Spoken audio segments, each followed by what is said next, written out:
C'est désormais officiel, à peine mariée, déjà enceinte. Meghan Markle, l'épouse du prince Harry, va plutôt vite au sein de la famille royale. Les mauvaises langues n'ont qu'à se retenir.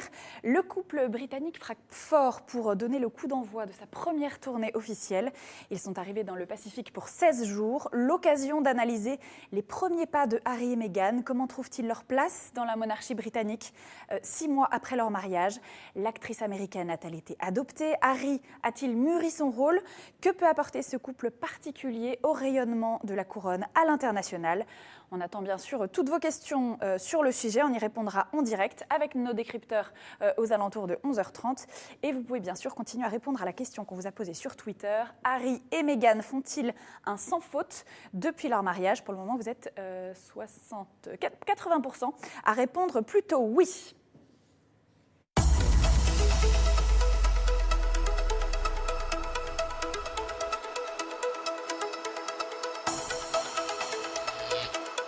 Bonjour Marion Galli. Vous êtes journaliste à Madame Figaro, vous êtes chef de rubrique célébrité. Alors, une première visite officielle qui s'entame par l'annonce de cette grossesse. On avait prévu de faire l'émission d'ailleurs, on peut le dire, avant cette annonce, mais ça change un petit peu la donne et ça donne un petit peu de saveur probablement à cette visite officielle. Après des semaines de spéculation de la part des médias, des observateurs de la famille royale, c'est confirmé. Ça change quoi cette nouvelle pour le couple, Marion? Ça y est, Meghan devient vraiment crédible? Disons que ça confirme effectivement la place de Meghan dans la famille royale. Bon, le mariage l'avait déjà fait. Elle était plutôt à l'aise déjà dans ce rôle depuis 6 mois, malgré quelques petites fautes, où on en parlera peut-être tout à l'heure. En tout cas, quelques petits soucis protocolaires. Mais oui, aujourd'hui, cette annonce de grossesse parfaite, 6 mois après le mariage, juste après le mariage de la princesse Eugénie, pour ne pas faire trop d'ombre à la famille royale, ça tombe parfaitement. Et effectivement, et ça met un peu plus en lumière leur voyage en Australie, leur première tournée officielle en tant que couple princier, donc c'est idéal. Qui rappelle le voyage, d'ailleurs on peut le dire, des parents de Harry qui avaient fait à peu près le même voyage juste après leur mariage en Australie. Donc il y a un certain nombre de clins d'œil. Qu'est-ce qui est le plus marquant pour vous dans les 6 premiers mois de ce couple princier? Qu'est-ce qui vous a le plus frappé? On peut dire ce qui m'a le plus frappé, c'est pas justement ces petites erreurs protocolaires, mais c'est plutôt la liberté avec laquelle elle appréhende ce rôle de princesse. Ils sont beaucoup plus libres de toute manière que William et Kate, puisque William est amené à régner. Harry est celui qui ne régnera pas, donc ils sont beaucoup plus libres. Et elle appréhende ce rôle vraiment très différemment de Kate Middleton, justement. Kate Middleton, c'est la princesse qui rassure, elle est dans la continuité, elle est vraiment celle qui marche sur les traces de la reine, quoi. Elle est l'élève parfaite, la princesse parfaite. Et Meghan, on sent vraiment une espèce de liberté. Elle veut apporter une touche de féminisme. Elle le conçoit, justement, son rôle, cette image, comment elle la forge doucement? En 6 mois, déjà, elle a dû un peu avancer. Le mariage, c'était finalement peut-être ce qu'il y a de plus facile. C'était le conte de fées. C'était la partie qu'il fallait réussir, mais qui était peut-être un peu plus facile. Là, elle est dans le réel, elle est dans le concret depuis 6 mois. Comment doucement elle construit son personnage? Mais sur le plan du style, déjà, elle le construit. Elle est très différente de Kate là-dessus. Elle est partie sur des tenues et des créateurs plutôt français. Elle a pratiquement une exclusivité avec Givenchy. Donc, la directrice artistique de Givenchy est anglaise, donc il y a un lien. Mais elle a ce côté très élégant, pas du tout américain, mais pas du tout anglais non plus, très élégant avec des coupes, des couleurs très, très sobres. Donc là, elle est pas Kate et ses couleurs un peu vives et ses créateurs anglais.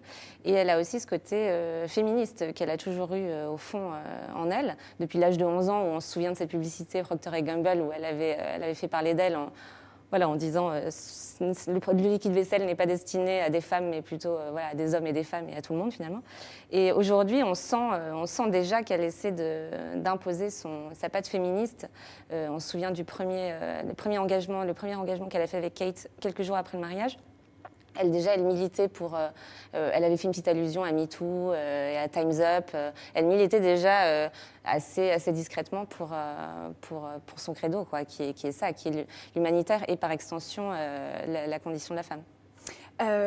Est-ce qu'elle a bien intégré les codes de la monarchie? Vous dites qu'elle prend doucement ses aises dans son rôle, qu'elle a décidé de poursuivre de cette façon. J'imagine qu'elle n'est plus comédienne, elle a mis un terme à sa carrière de comédienne, à sa présence sur les réseaux sociaux alors qu'elle était très très active. Elle redéfinit doucement, elle n'a plus rien. Elle n'a plus le droit. Enfin, son rôle, sa profession, c'est d'être princesse aujourd'hui. Alors, elle a un statut de princesse, mais un titre ducal, donc elle est duchesse de Sussex. Et aujourd'hui, non, elle n'avait plus le droit d'avoir de réseaux sociaux. Donc, elle est arrivée avec 1 million d'abonnés un peu dans la sphère royale. Et on lui a dit, bah non, tu dois fermer tout ça, puisque aujourd'hui, tu es princesse et tu ne communiqueras seulement à travers les réseaux et princesse, un petit peu au second rôle, puisqu'elle est la femme de Harry, c'est lui le prince. Est-ce qu'elle accepte ce rôle un petit peu de second plan, elle qui était habituée à être plutôt dans la lumière, en première ligne? Oui, je pense. Je pense qu'elle accepte très bien parce que son succès avec la série Suits, il était peut-être temporaire, on ne sait pas. Là, elle est princesse à vie, elle est la femme de Harry à vie, si tout se passe bien. Et du coup, je pense qu'elle aura ce qu'on appelle un soft power discret, mais elle va pouvoir vraiment agir dans son ombre. Et je crois qu'elle en est tout à fait consciente et que quelque part, elle était née pour ça. Et les codes de la monarchie, selon vous, elle les a bien intégrés? Elle s'est vite adaptée à ce savoir-être. Elle est entraînée en tout cas. Elle a une équipe derrière elle qui l'entraîne, avec tout ce protocole qui est quand même assez strict et assez énorme.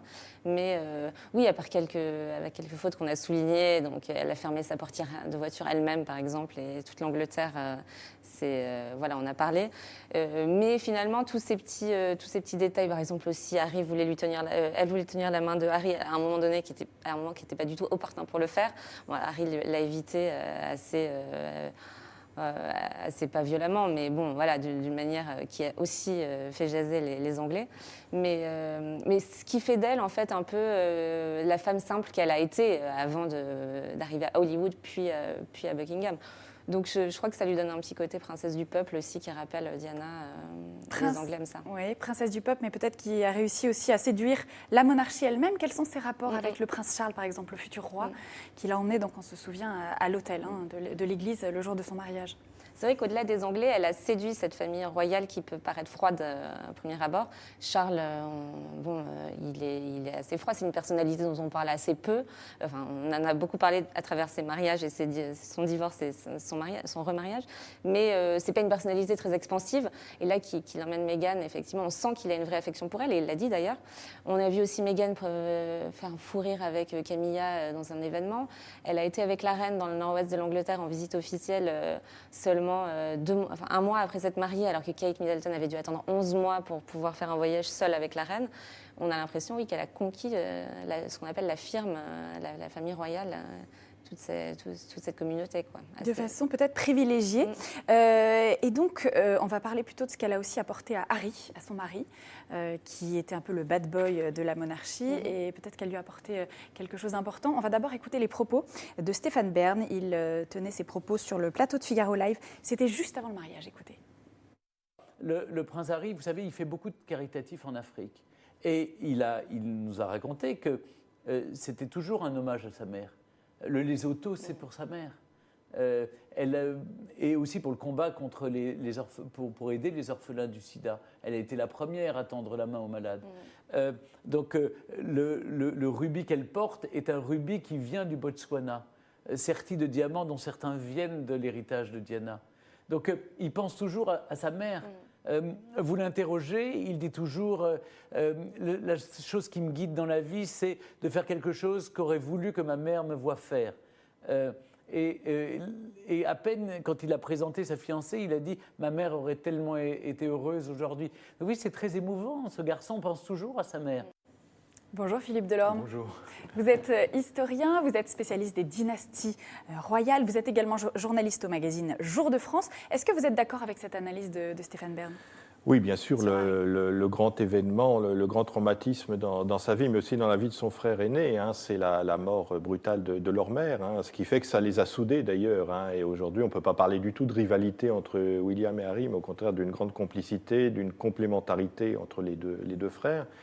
Mais c'est plus Harry qui avait marqué l'opinion. Le petit, il était vraiment très jeune à la mort de sa mère, il suivait le cercueil alors qu'il avait 3 à 4 ans. Oui, c'est ça qui l'a fait entrer, je dirais, dans le cœur des Anglais, parce qu'il était vraiment le petit orphelin par excellence, tout roux, etc. Enfin, qui était derrière le cercueil de sa mère. Donc Cette image les est Anglais lui ont beaucoup plus beaucoup plus d'indulgence à son égard que pour son frère aîné, d'autant que c'est le cadet, hein, et les cadets dans une famille royale ont toujours une réputation un peu sulfureuse, hein. On l'avait vu à la génération d'avant avec Andrew, qui a fait un peu les 400 coups, qui a été militaire, etc. Donc on a vraiment un parcours de cadet assez classique, un peu révolté dans les premières années, puis ensuite rentrant dans le rang et jouant son rôle, dans l'ombre du trône, en fait. Alors, le cadet, mais qui en effet, c'est ce qu'on disait un petit peu tout à l'heure, a eu du mal à trouver sa place, a été un peu le bad boy pendant des années, il a disparu, il s'est engagé dans l'armée avec beaucoup d'implications pendant des années. Il avait quasiment un destin de raté. Oui, enfin, il faut peut-être un petit peu sa place n'était pas facile, en tout cas. Il a fait quand même une très belle carrière militaire. Il a été pendant 10 ans dans l'armée britannique. Il a été même en Afghanistan à un moment. Donc, je dirais qu'il a joué son rôle, même si effectivement ses obligations officielles lui permettaient une certaine décontraction dans certains cas. Il était difficile à canaliser.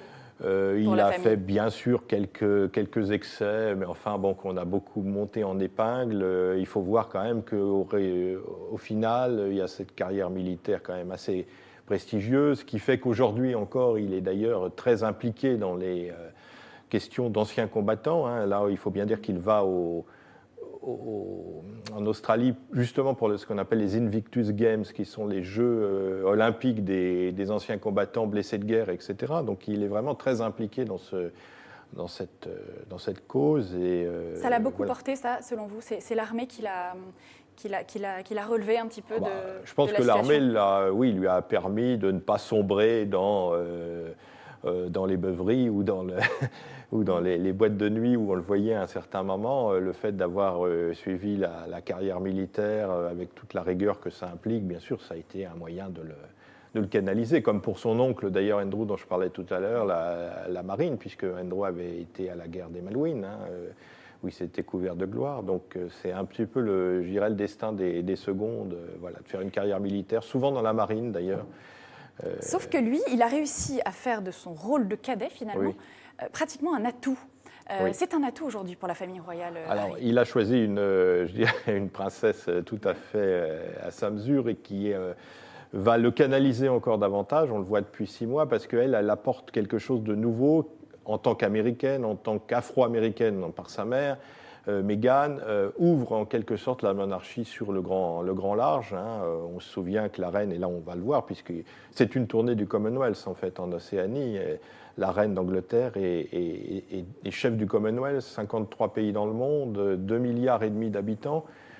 Donc c'est vraiment un destin planétaire aussi. Et là, Harry va pouvoir jouer ce rôle-là. Voilà, il le faisait déjà puisqu'il s'occupait des orphelins ou les autos. Enfin bon, il avait déjà un engagement en Afrique, mais là, on sent bien qu'il a une espèce de rôle d'ambassadeur honoraire en quelque sorte de la famille royale dans le Commonwealth. Et avec une femme qui justement porte sur elle d'une certaine manière un certain signe de diversité, puisqu'elle est en partie afro-américaine. Ça va parler davantage aux populations du Commonwealth, c'est certain. Et ses liens avec son frère, comment évoluent-ils? Vous disiez tout à l'heure qu'ils s'entendaient très bien. Est-ce que ça continue depuis ce mariage, depuis cette arrivée de Meghan? On n'a pas vu de clash particulier. Non, je pense qu'il y a une complicité indéfectible entre les deux frères.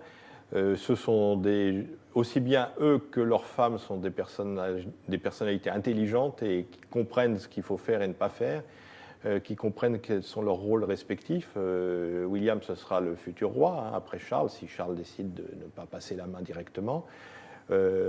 Harry, comme je le disais, il va avoir plutôt un rôle d'ambassadeur du Commonwealth, de représentant de la famille royale à travers le monde. On parle même Ils ont chacun trouvé leur place. On parle même de rôle. lui. Enfin, il y a un député britannique conservateur qui a proposé même de le nommer ambassadeur aux États-Unis, ce qui est peut-être un peu excessif.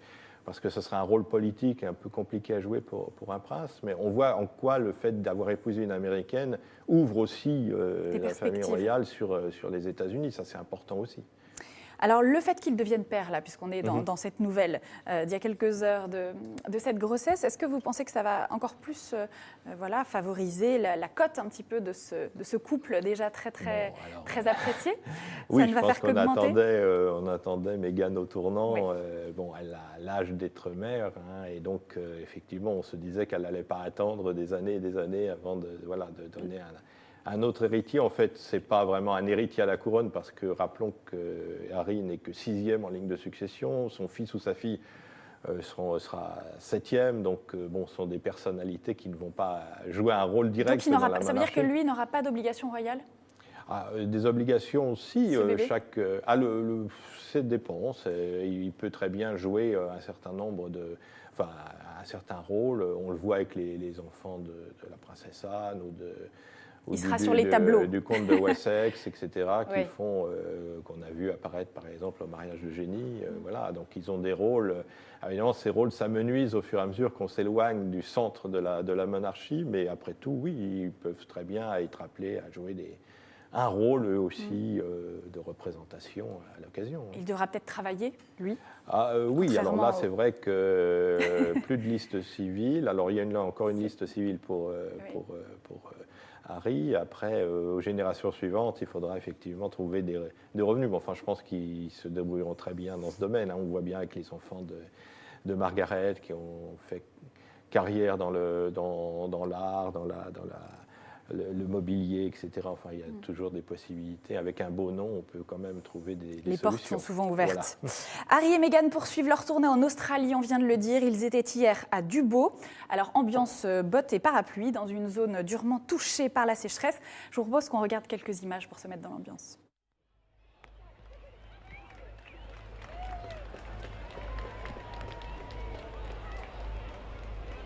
Early today that the CWA are sending jam, special strawberry jam. Parenthood, the pair who were greeted by a swarm of school children, gave their attention to the young ones. But it was one little 5-year-old who stole the show. The excited youngster did not hold back as he threw himself on Harry with a big hug. He even managed to tickle his beard. Next up was mother-to-be Meghan, who also received a royal hug from the child. The Duke and Duchess then visited. Voilà, on était en train d'admirer ces images du prince et de la princesse en Australie. Et pendant ce temps, Jérémy Pontieux nous a rejoint sur le plateau. Bonjour Jérémy. On va je vous propose qu'on prenne tout de suite au téléphone Florentin Collomb, qui est correspondant du Figaro à Londres. Il doit être en ligne avec nous. Bonjour Florentin. Bonjour. Alors, on vient de voir ces images de cette tournée qu'ils viennent d'entamer. C'est leur première tournée officielle qui prend une couleur, une saveur même peut-être particulière avec l'annonce de cette grossesse. Au-delà de cette nouvelle, Florentin, quels sont les enjeux de cette visite dans le Pacifique qui dure 16 jours au total? C'est une grosse tournée. Oui, c'est un grand voyage. Alors, si vous voulez, la question de votre émission, c'est à quoi servent Harry et Meghan? La réponse officielle, c'est exactement à ça, parce qu'ils peuvent servir à beaucoup de choses pour promouvoir l'image de la monarchie comme soft power, etc. Mais constitutionnellement, institutionnellement, si je puis dire, ils sont les ambassadeurs de la couronne dans les pays du Commonwealth, puisqu'il y a 55 pays du Commonwealth qui sont des pays, les anciennes colonies de l'Empire britannique qui restent associés dans cet accord à la Grande-Bretagne. Mais parmi ces pays, il y en a une quinzaine, dont l'Australie, dont le chef d'État est toujours le souverain britannique, donc la reine Elisabeth. Donc ils sont vraiment en représentation officielle sur les terres de la couronne britannique pour le compte de la reine Elisabeth. Donc c'est une représentation, mais il y a un rôle important derrière qui peut être soulevé derrière ce rôle de représentation? Oui, bien sûr, parce que ce n'est pas automatique que la reine reste la chef d'État de ces pays. Donc, ça doit s'entretenir, ce lien. Et surtout que là, on le voit dans ce voyage dans le Pacifique, c'est très loin de Londres, et que si on veut continuer à garder un certain soutien pour le Royaume-Uni et pour la couronne britannique, il faut être là, il faut l'entretenir, il faut le cultiver. Harry et Meghan, c'est ce qu'ils font. William et Kate l'ont déjà fait dans le passé à plusieurs reprises, Charles et Camilla, Charles et Diana aussi auparavant. Donc c'est un lien qui doit s'entretenir, d'autant que dans certains de ces pays, il y a des questionnements sur ce rattachement. Qu'en est-il d'ailleurs? J'ai pu voir que certains sondages indiquaient qu'une majorité d'Australiens étaient plutôt favorables ces derniers temps à une rupture des liens avec Londres, à l'avènement d'une république. Est-ce que vous confirmez? Oui, ça va, ça vient. Ça va, ça vient. Il y a des moments où les Australiens se sentent républicains plus que monarchistes. Justement, on envoie de charmants émissaires de la couronne comme ceux-là pour restaurer le lien. Et en général, c'est suivi d'effet dans les sondages. Les Australiens finissent par se dire « Oh, finalement, ça nous apporte quand même du glamour, une bonne image et ça peut être bien. » Mais la grande question, le grand tournant constitutionnel, il se posera à la disparition de la reine Elisabeth.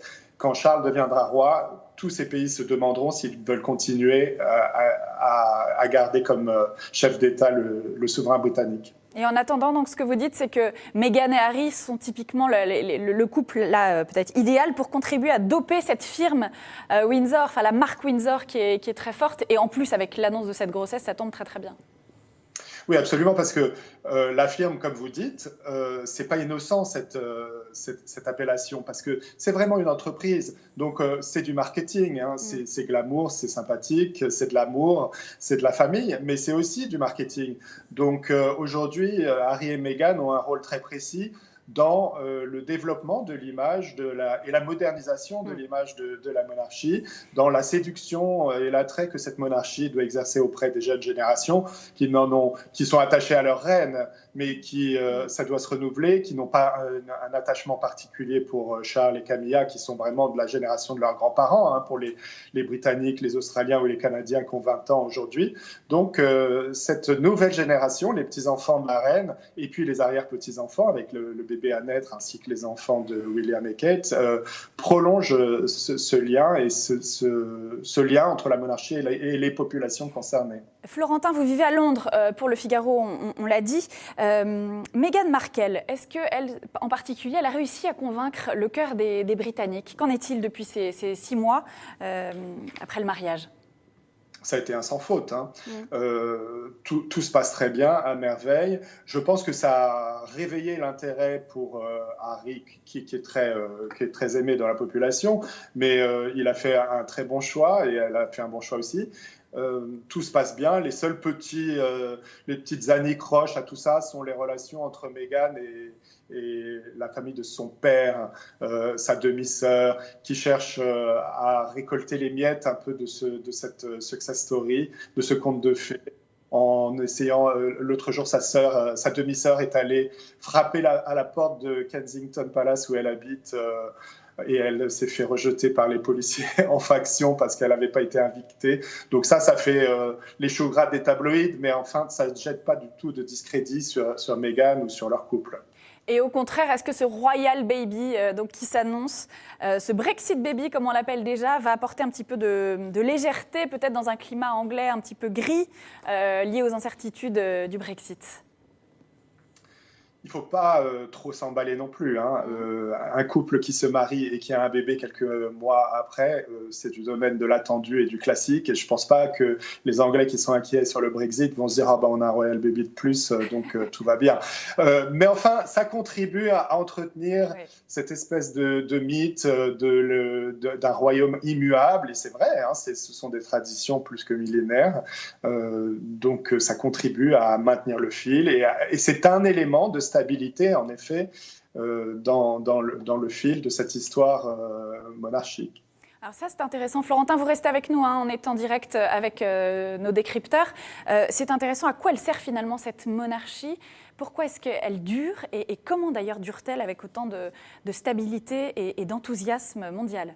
Je pense qu'elle, comme votre correspondant l'a dit, elle est à la fois reine en Grande-Bretagne, mais aussi dans le Commonwealth. Et donc, la monarchie, c'est avant tout un élément de fédération, de consensus à l'échelle internationale. Et d'ailleurs, en Australie, effectivement, l'idée d'aller vers une république a beaucoup régressé ces derniers temps. Il y avait déjà eu un référendum en 1999 qui avait été défavorable à l'idée d'une république.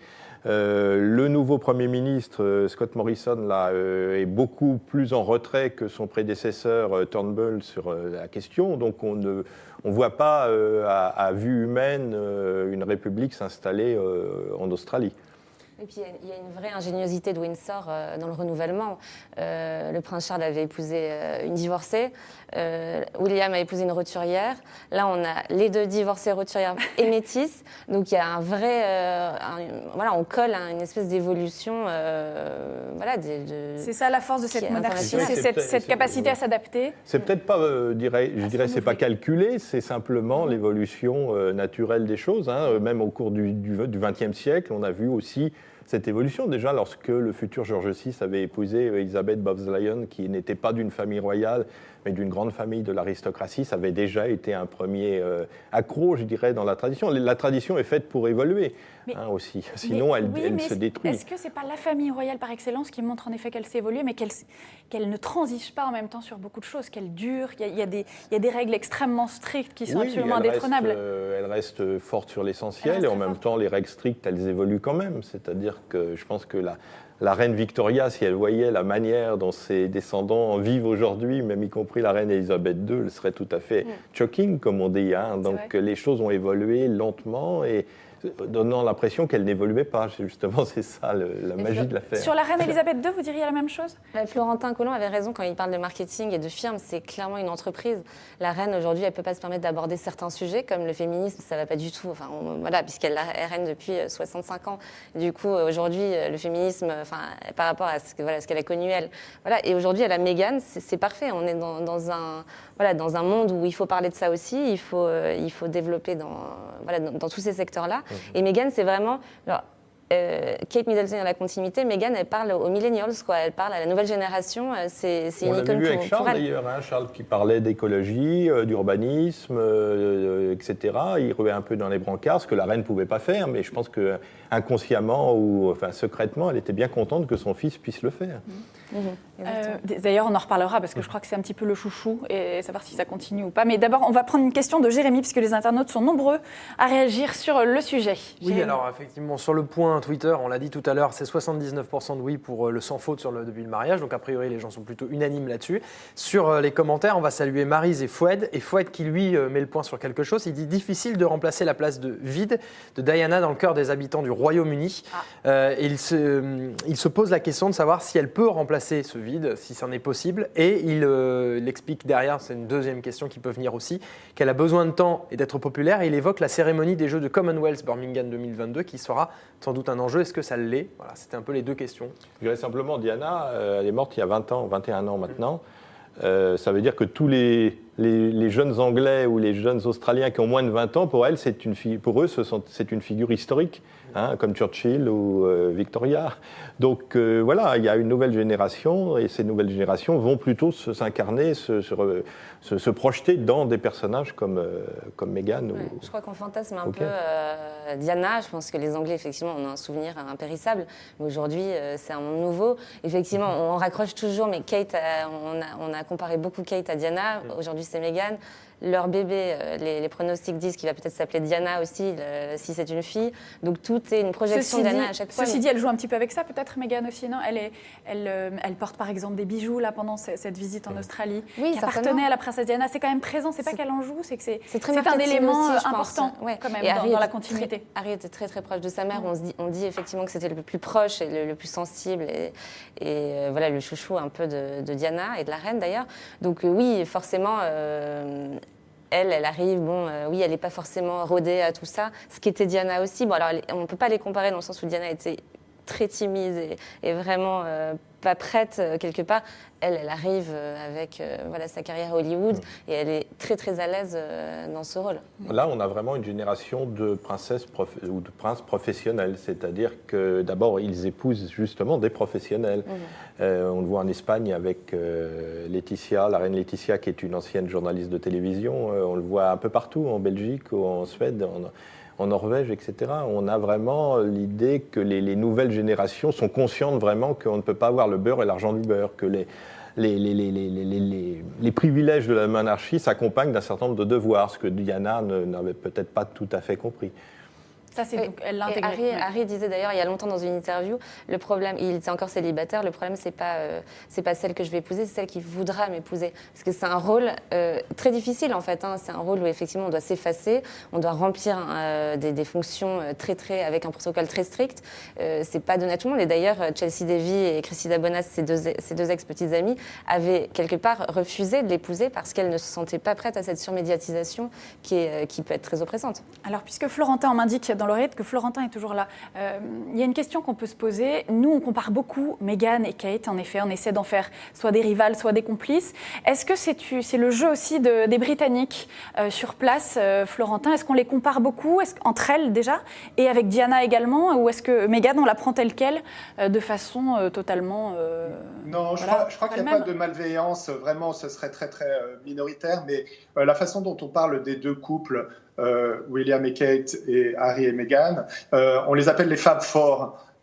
Et c'est vraiment leur force d'être unis, de représenter différents visages de la société britannique, de la jeunesse britannique.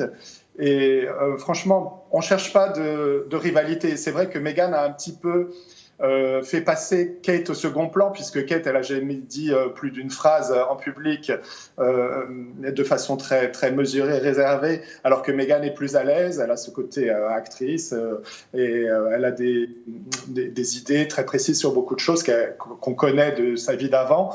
Donc évidemment, elle a un profil plus intéressant, mais il n'y a pas de rivalité claire entre les deux, ça c'est sûr. Et de comparaison, néanmoins, donc s'affiche à l'écran le décalage de dépenses au niveau des vêtements entre les deux princesses.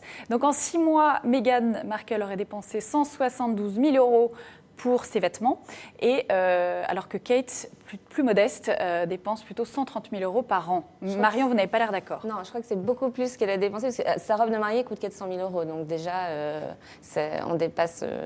Non, mais hors mariage, puisque Kate ne s'est pas mariée cette année non plus. Donc hors là, mariage, on est vraiment sur hors sûr. mariage, les dépenses donc en 6 mois.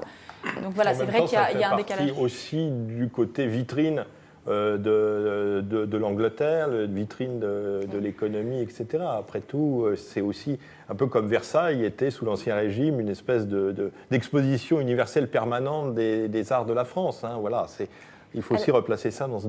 À l'arrivée de Kate Middleton, il y avait aussi beaucoup de dépenses pour le dressing de Kate. C'est un espèce d'investissement en fait que Charles fait, puisque c'est Charles qui paye. Et c'est un investissement. Voilà, il faut lui faire son dressing. C'est celle qui vient d'arriver, celle que tout le monde regarde. Évidemment qu'on doit investir, parce que c'est ça le mot sur Meghan Markle. Florentin, quels sont ses liens d'ailleurs avec Charles? On parlait de Charles à l'instant. Est-ce que il est content de cette femme qui est arrivée dans la couronne? Est-ce qu'il mise sur elle? Quels sont un peu leurs rapports? Il ne me l'a pas dit, mais... Vous êtes pas des petits secrets? Ben non, parce qu'on n'en sait guère plus que les images qu'on voit à l'écran juste maintenant. C'est-à-dire qu'il l'a mené jusqu'à l'hôtel lors du mariage à Windsor. Donc c'était déjà un signe d'approbation très, très clair. Je pense que leurs relations sont très bonnes, puisqu'elle ne fait pas d'impair, elle ne cherche pas à marcher sur les pieds de personne. Donc tout doit très, très bien se passer, je pense.